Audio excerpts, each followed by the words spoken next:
Okay, baby, Little Fires Everywhere, Season 1, Episode 6. It should be called Little Fires Running Wild. Hey, Kenya. Today we're going to talk about episode number 6. And we're really getting, last episode, we got introduced to Mia's character, not Mia, but Elena's character, and kind of where she comes from and where she homes in from.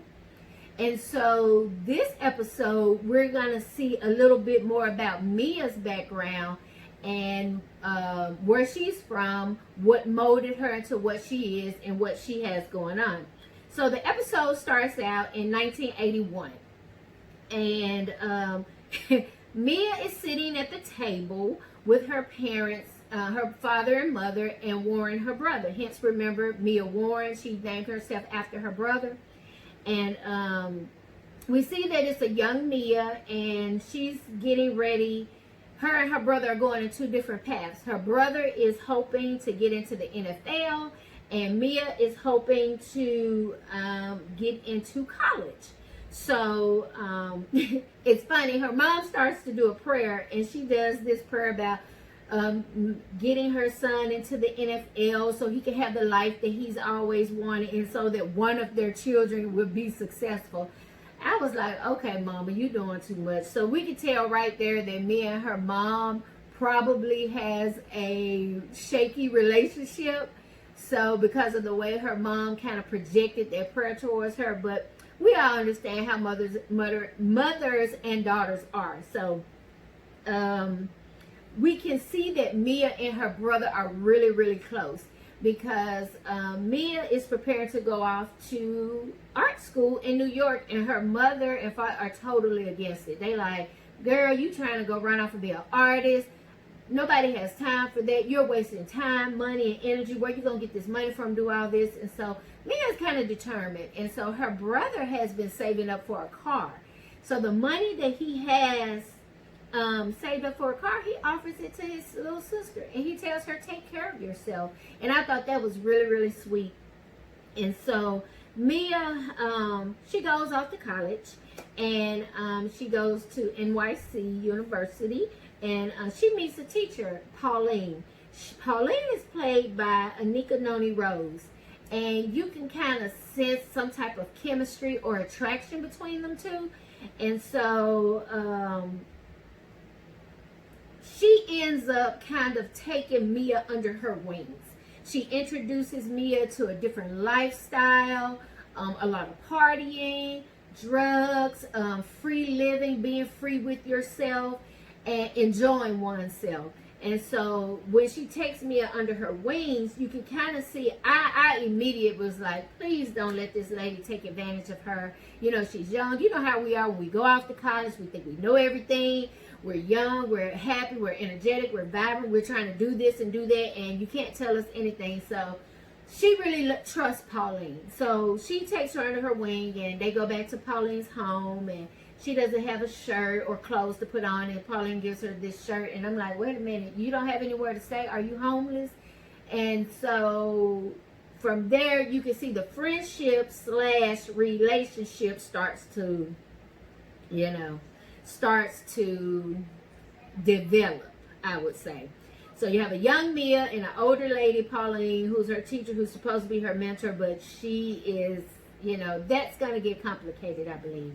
So we find out about this guy that keeps popping up in Mia's dreams. They're always on the subway. He's always in a trench coat. I always said he was a police officer, and that she had either been a surrogate or stole somebody's baby or committed a crime, and he always haunted her in her dreams. So we finally find out who this guy is. This guy is actually Pearl's real father. And so what happens is that he sees, he and his wife, they're the Ryans, and his wife cannot have children for some reason. I don't really know what the reason is or why she can or can't have children. So they come up with this idea of doing a surrogate, and he sees Mia, and he follows Mia, and then Mia finally approaches him and is like, what's going on? Why are you following me? And he is Like, you remind me so much of my wife. And so he tells Mia, you know, my wife and I are trying to have a baby. She can't have a baby for whatever reason. And they want to hire Mia to be a surrogate for their baby. They want to pay her, I think, $10,000. So Mia's like, no, I don't know about that. Let me think about it. She's young. She's really not sure if that's something she wants to delve into or step into. So when Mia goes back to school, for some odd reason, something happens with her financing, which whether it was her scholarship, the funding, or something, her grants, all of it was disappearing. So she wasn't going to have a way to finish school. So she thinks back to the guy's offer, and she's like, this may be my way out to be able to pay for myself to go to school, to be able to, you know, finally make it and do some things that I want to do. So she goes for the offer. She's like, okay, I'll do it. And so upon doing the act, we find out that Mia is a virgin. So not only is she going to be a surrogate for this couple, the Ryans, this is her first time. And they thought about using a turkey baster, but they didn't think that was going to be as effective.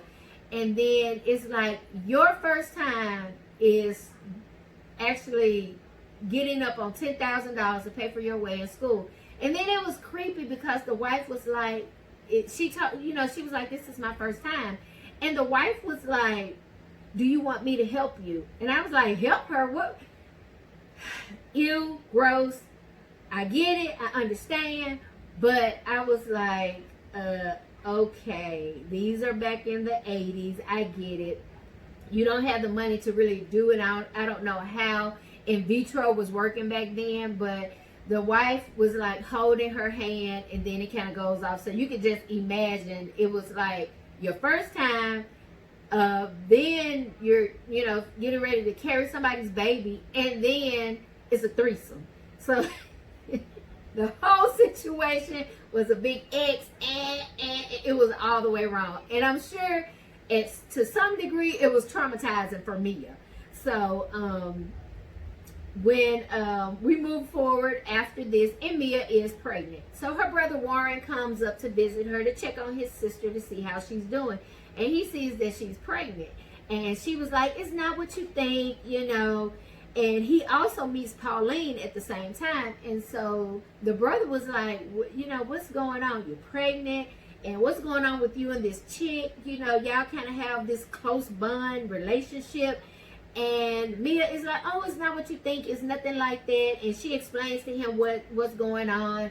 And, she's doing it for this couple, and she needed the money and things to that effect. And I really like their relationship because Warren not once judged Mia on the decision that she made. He didn't say, how could you? Why would you do this and this? He didn't bash her. He just gave her a brotherly love and understanding. And he said, look, you have to do what's best for you. And he told her, pretty much, just remember who you are in this moment. Remember what you have going on. Remember what you're doing for Mia. What is Mia getting out of this? And then he said, remember, you always said that you wanted to create something that would change the world. And maybe she is it. Talking about Mia's baby. He knew it was a girl.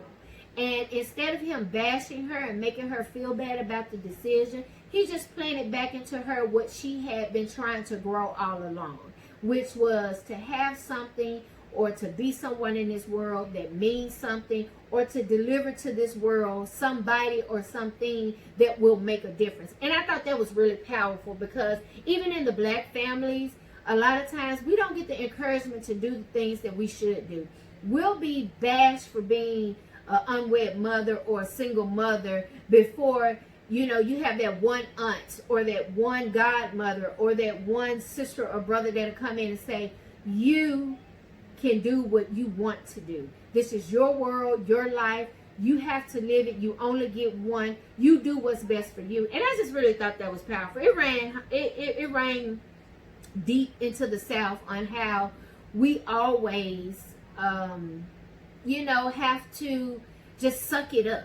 Either the family's going to be for you, and if they're for you, they're all the way for you, or if they're against you, they're all the way against you. It's not a win-win when you're in those type of situations. So Warren also asks about Pauline, and what is their friendship like? And it made Mia start to think about, well, what is our friendship? Not friendship. What is this that we have? So she goes back in and she talks to Pauline, and she asks Pauline, what is this that we're doing? What is this about? Are we truly in a relationship, not in a relationship? Where are we going to go from here? And so Pauline pretty much puts it back on Mia. Mia kisses Pauline. They kiss each other. And she asks Mia, what will you tell me? And so Mia says that you are my everything. You're everything to me. And so I was like, okay. And this is where you see them flash to them in the bathtub. And you have a pregnant Mia and Pauline taking a bath together. And Pauline takes the picture of Mia. And so there we get that big picture that Mia had to sell for BB to get an attorney to fight for the custody of her baby. So that's where that goes. And so Mia later on gets a call from her mom. And she gets some devastating news that her brother Warren has been killed. He was with some friends. They had a car accident and he died as a result of the accident. So Mia goes home to be with her family for the funeral. Now, know that her parents don't know what's going on. Warren hadn't told them anything. Nobody has seen her. And when she gets out of that cab with that pregnant belly, and her mother looks at her with disgust, I felt for Mia in that moment. Her mom was just like, oh my God, how can you embarrass me? That's the look that her mother, not what's going on, what's happening. And I know her mother maybe had a lot with the death of her brother, but to shun her in that moment, I would think with the only child you had left, you put that feeling aside to deal with what's in front of you, which is the death of the brother, and then kind of take your daughter in and talk to her. It did not go that route. It did not go that route. It was so bad that her mother asked her not to even come to the funeral. She asked her not to even come to her brother's funeral. And I was like, come on, Mom. Come on, Mom. You're doing too much. You're going too far. And it broke Mia. You can see that just broke her, because that's all she had was Warren. Warren was there for her when nobody else was. He backed her. He supported her. He gave her money. He helped keep her afloat. He encouraged her. And then he's gone. And the relationship with her parents is so non-existent that she doesn't have anything left in the world but Pearl. So she calls Pauline to let her know, I'm not going to come back right now. I'm going to stay a little longer. And then she calls the Ryans to let them know that she had a miscarriage. And I was like, wow, okay, what's going on? What's going on, Mia? So you see Mia packing up her stuff in Warren's car. Hence, the car that Mia's driving for over 18 years, that's still running, that's still scuffing, that's still putt-putting, that her and her daughter are in. And after you see it, it puts two and two together. You're like, okay, this is the car. This is where this came from. This is why she's had it all these years, because it's her brother's car. And so evidently the money that he gave her for his car, he still kept saving and was still able to get a car, because he even drove to New York in the car. So Mia, heartbroken, she gets in her car and she travels from city to city, and you can see that she ends up having the baby. And she has the baby, and she writes the baby's name, Pearl. And, she realizes that that's all that she has in the world is Pearl. And how can she give up all that she has? So after she has the baby, she's very excited. And so she's ready to go back to New York to Pauline. Well, she calls, and Anita answers the phone. We get to see who Anita is. Anita is the person that's also in the previous episodes that Mia calls to vent to see if she's doing the right thing, or is she making the right choices. And then also, she's a curator. She sells the portraits that Pauline and Mia had together. Pauline left everything to Mia. Everything. All her portraits, money. And whenever Mia is on the road and she needs something, she can call Anita, and Anita will sell a portrait. That's why Anita said, I can sell bits and pieces, but you have the big piece. And Anita lets her know that Pauline has died from ovarian cancer 2 months prior. So it was really heartbreaking for Mia because it just crushed her world. Okay, I lost my brother. My parents don't want to have anything to do with me. The first love of my life is gone. I'm in this world all alone, just me and my baby. So you see her and Pearl on their journey. Years coming up, Pearl as a little baby, then Pearl as a toddler, Pearl as a preteen, then a teenager, then so they're in and out. They're going to stops and they're sleeping in hotels and in cars. They go to a rest stop and they brush their teeth and they wash up. And I'm like, and you have money to provide for your child and you did it. That goes back to my last review. You spent that money on someone you don't even know. A total stranger, when you could have provided something very special and for your child. But I get it, because now she told the Ryans that she had a miscarriage, so they can't find out that her baby is alive, because to them that's their baby. But no, really it is Mia's baby, because it was her egg and the husband's sperm that created the baby, but in essence it's their baby. So I get why she's on the run. I get why she's moving around and trying to stay like a ghost. I get it. So we move over to Elena. And we see a young Elena. And Elena has had 3 kids. She's with her husband, Bill. And they're living in the small home which she rented out to Mia. And you see that she just gave birth to the last baby and she's headed back to work. So when she goes back to work, this guy asks her, "Are you through having babies?" And it's kind of like an insult, but she sucked it up and she was like, "Yes." And he was like, "Good, because you really had great potential." And in saying that, they're applauding one of her co-workers who just happens to be a female, who doesn't have children, that just got promoted for a position that Elena should have had. And it did something to Elena. And Elena was like, "I put my life on hold. I left the man that I loved, back in Paris. I came home. I did what my mom wanted me to do. I'm living the middle class, suburban life, the 3 children, the husband, the dog, the wealth, the career." And she was still unfulfilled. So she went to the doctor to get on some form of birth control, only to find out that she was pregnant again. Elena's at home. She tried to talk to her mom, and she went to her mom being real and saying, "Mom, I don't think that, I can do this with another baby." And her mom was like, "Oh, we don't do that. You don't get a choice. Our choice is that we have our babies. You're not like those other people." And I was like, "Other people? What does she mean by that?" Saying that people that are lower class or that live in the projects or like Mia have the choice to kill their baby because they don't have any other choice. They can't provide for them. They can't take care of them. They can't do this. And it's like, come on now, see, that's that rich, entitled, white woman, middle class, suburban mentality. And then, you push your daughter up when your daughter's like, I don't want this baby. And know that this baby is Izzy. So that tells us a lot about why she treats Izzy the way she does and why she has so much contention towards her, because she's the child that stopped her from moving forward. And she kind of puts that guilt off on that baby. So we see Elena really going through. Elena has had the baby. Elena's at home. The baby crying. The baby won't eat. The baby won't breastfeed. She's struggling. She calls Bill. She's like, "Bill, you got to get back here. I'm going through. I need help. You're not helping me. You're not being a part. I'm tired." Bill, he's like, "Okay, well, I have something I need to do," blowing it off. And she was like, "I don't care what you have to do, but you better get to this house." So Bill gets to the house.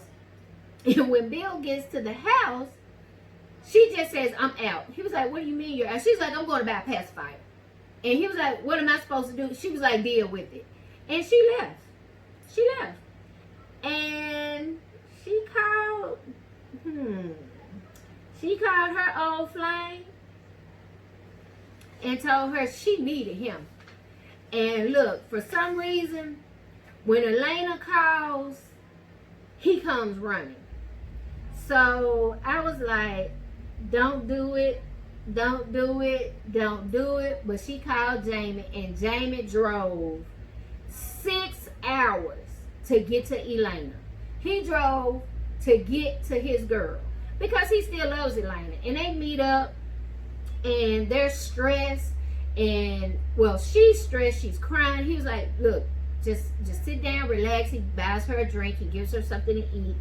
And he's like, what's wrong? And Elena's like, I'm just tired. It's a lot, and I'm stressed. And Jamie still in that moment is like, come back to me. You want to. You want me. You want to be with me. Just come back to me, and I can make it all better. And she gets caught up in the emotion of him saying, I'm there for you. I'll be there for you. Let's do this. And he says, just go back to my room with me. She goes back to his hotel room. They're kissing. They're, caressing each other. They're in love. They're doing it. And da-da-da-da. And he grabs her breast. And, of course, if you've ever breastfed, you know that those things are tender. So once she says, just give me a minute. So she goes to the bathroom to gather herself. And when she gets to the bathroom, she takes a look at herself. And she's kind of like, what are you doing? You're finna get ready to cheat on your husband, on your family, on your kids. You're just... You're losing it. So she pulls herself together and she tells him she can't do it. And so Jamie still tries to convince her to stay. And then she starts going off on him like, I have 3 kids at home. Well, 4 kids at home and a husband. And then you want me to be here with you and you want me to do it. And he's looking at her like, wait a minute. You called me. So this goes back to last episode when she called him to help her get some dirt on Mia. That's why he went off on her. That's why he called her self-serving and arrogant and self-righteous, because she thinks about nobody but herself. So this episode where she called him, he dropped it 6 hours to get to somebody. He loved her. And he still thought that maybe there was a chance that she still loved me enough that we could try this again. But all she did was use him once again. So that goes back to last episode when he read her for filth. And she was standing there with her mouth wide open because she knew. She knew she had did him wrong. She knew she had used him yet again for her own personal gain. So after that, Mia goes back home to Bill, and Linda is there. Now, Linda has just left the hospital having a miscarriage herself, but yet she's over there trying to help your husband take care of your babies that you just left. And then she asked Bill asked her, where did you go? Where have you been? She was like, I was only gone for a little while. No, it took him 6 hours to get to you. I don't know how long she drove to get to him. And then you guys had time to eat, drink, go back to his room, mess around a little bit. Then you had to get back on the road and drive back to him. So I'm not sure. She had to be gone at least 3 to 4 or 5 hours. And so, she had to remind him earlier that, because he said when she got pregnant, he told her 4 kids is no more than 3 kids. And she had to remind him 4 kids is different than 3 kids, especially when you're doing it by yourself. So this episode was kind of flat because we got a little bit of Mia, and then they took us back to Elena, and we kind of see where they're going to get ready to start crossing paths. And it's going to be very, very interesting because the dynamic of the two, they are the same person with pretty much the same issues, just at a different point in their lives and different economic backgrounds. That's the only thing that make them different. Their ethnicity and their, financial gain to financial loss. But now that we see Mia in this light, Mia has the same financial, if not better, avenues than Elena. Elena's a 2-parent household, 2 income. Mia is single, but Mia has a plethora of artwork that she sells whenever she gets ready. Mia is set. She doesn't have to worry about where she's going to eat, sleep, or anything. Mia could have had all that. She chose not to. And Elena has all that, but she could have chose another route and be free-spirited and happy like Mia. So it's just very interesting. So that's all I have for you guys. Like I said, hopefully it'll pick up next episode. And I'm gearing towards the big, pushing towards the finale. So just, like and subscribe to my YouTube page, guys. We're going to do a drawing next week. I'm going to put everybody in this drawing that has ever subscribed. I have 31 subscribers, and I just don't think it's fair just for people that are coming on. So we're going to have a drawing next week when we do the next review. So I'm going to put everybody's name in.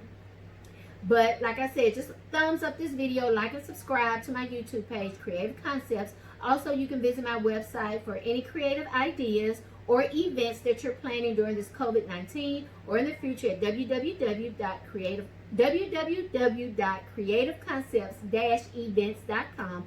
Also, you can find me on Instagram at the one and only Creative Concepts. And also, remember guys, COVID-19, let's stay safe. Let's play our part. Stay safe. Social distance, 6 feet. Wash your hands. Wash your mask.